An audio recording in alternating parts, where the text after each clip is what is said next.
Muling inaresto ang isang lalaki matapos siyang magpiyansa para sa kasong possession of bladed weapon sa Quezon City. Natuklasan kasi na siya pala ang #1 most wanted sa isang bayan sa Zamboanga del Norte dahil sa kasong murder. Balita hatid ni Emil Sumangil, exclusive.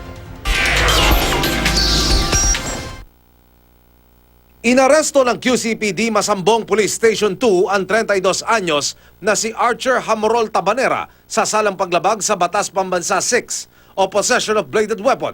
Dapat makakalaya na si Archer matapos makapaglagak ng piyansang ipinadala sa kanya ng mga kamag-anak niya sa probinsya. Pero naudlot ito dahil paglabas niya ng korte, dinampot siya ng mga operatiba ng CIDG, NCR.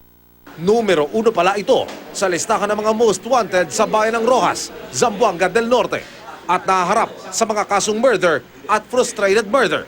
Jason Sardan ang ginamit na pangalan daw nito mula ng tumuntong ng Maynila at habang nagtatago ay nagbawas ng timbang, nagpatubo ng bigot at balbas at umitim.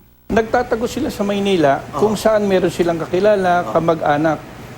Kung naubusan na sila ng pera, tumatawag na sila sa mga kamag-anak nila. Doon na natin natitrace kung nasaan sila. Batay sa information sheet mula sa korte na nakuha ng GMA News, taong 2013 nakapatay sa loob ng isang nightclub sa Dipolog si Archer dahil sa itinable niyang dancer. Ayon sa suspect, 2 lalaki ang nakaaway niya sa nightclub. Isa raw ang kanyang napatay, hindi naman daw napuruhan ang ikalawang biktima na siyang dumampot ng bote. Ihahampas niya sa akin, kaya binaril ko na lang agad. Okay. Alangan naman, tayin ko pang ihampas niya sa akin. Pero alam mo, may papel ba yun? May lisensyado? Wala, sir.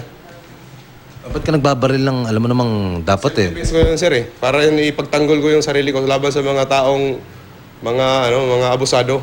Aminado man sa krimen, labis na kaiyan ng nadarama ni Archer sa kanyang ama't ina. Mga pa, pasensya na kayo sa akin, man. Nagawa ko yung bagay na yun dahil pinagtanggol ko lang talaga ang sarili ko dahil yung kasama talaga ng ng nabaril ko, meron kasing itak eh. Emil Sumangil, GMA News.